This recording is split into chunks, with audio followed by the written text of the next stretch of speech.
অনেক সুন্দর জায়গাটা। এই ব্রিজটা দিচ্ছে, এটা তো কাজে লাগতেছে না বর্ষায়।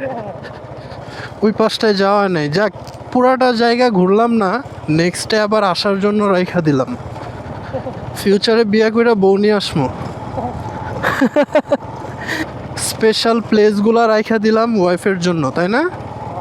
ওদিক দিয়া হচ্ছে সবাই নামে, ওইখানে খাবারের হোটেল আছে। এখন পাহাড়ে উঠবো না কেন?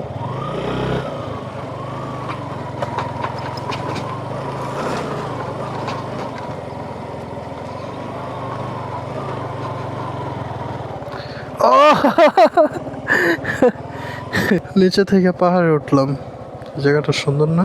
খুবই একটা ইন্টারেস্টিং যানবাহন হচ্ছে বাইক, যেটা নিয়ে যে কোনো জায়গায় খুব ইজিলি আসা যাওয়া করা যায়। এই যে খেজুরের রস একটু দেখা যায়। এখানে টমেটো চাষ করছে, অনেক টমেটো। আমরা এখন কোথায় যাইতেছি? বাবির হোটেলে যাইতেছি দুপুরের খাওয়া দাওয়া করার জন্য। এখানে খাওয়া দাওয়া করতেছি না, কারণ হচ্ছে এই জায়গাটা তেমন একটা ফেমাস না।